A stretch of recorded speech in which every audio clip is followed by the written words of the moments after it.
Komisioni Rregullator pranë Komisionit Qendror të Zgjedhjeve nuk arriti të zhvillojë mbledhjen e planifikuar këtë të shtunë, e cila kishte në rend të ditës shqyrtimin dhe miratimin e 4 projekt vendimeve për zgjedhjet e pjesëme lokale të nëntorit. Shkak për dështimin e mbledhjes u bë mungesa e 2 përfaqësuesve të Partisë Demokratike, të cilët kishin kërkuar shtyrjen e mbledhjes për të hënën, duke argumentuar se kërkojnë më shumë kohë për të studiuar projekt aktet dhe për shkak të situatës ligjore të krijuar rreth procesit zgjedhor. Dhe dyta, për shkak se do të donin më tepër kohë për të studiuar 4 projekt aktet e ardhura për shqyrtim dhe miratim. Në përgjigjen e kthyer kolegëve nga ana ime, është vlerësuar që edhe në raste të tjera, pasi kemi jo pak raste ku kemi zhvilluar zgjedhje të pjesshme për shkak të afateve të ngutshme,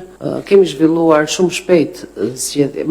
mbledhje për të diskutuar këto projekte akte. U kam kërkuar mundësisht të vlerësojnë pjesëmarrjen në mbledhje dhe gjatë diskutimeve, nëse do të lindte nevoja për të shtyrë mbledhjen, e vlerësonim sot. Gjithsesi, kolegët sot nuk janë dhe duke qenë që të pranishëm janë vetëm 3 anëtar të Komisionit Rregullator, përveç të pranishmëve të tjerë, zyrtarë të administratës, përfaqësues forcave politike dhe media, po në kuptim të vendimarrjes jemi vetëm 3 anëtar të Komisionit Rregullator, sipas dispozitave të kodit zgjedhor që rregullojnë vendimarrjen tonë. Për këto projekt vendime që kemi në rendin e ditës, do të duhet të ishim të paktën 4 anëtar të Komisionit Rregullator, pra të plotësohej kuorumi. Në kushtet kur nuk kemi kuorumin, nuk mund të shqyrtojmë projekt vendimet në rendin e ditës, e ca më pak akoma nuk mund të marrim vendim. Kryetaria e Komisionit Rregullator bëri të ditur se mbledhja do të rifillojë në ditët në vijim me qëllim sigurimin e plotë të transparencës dhe përgatitjet për procesin zgjedhor të nëntorit, duke përfshirë përdorimin e pajisjeve elektronike dhe monitorimin e votimit. Në sfond, kjo vonesë vjen ndërkohë që përgatitjet për zgjedhjet po vazhdojnë me fokus në sigurinë, logjistikën dhe garantimin e një procesi të drejtë për të gjithë kandidatët dhe votuesit.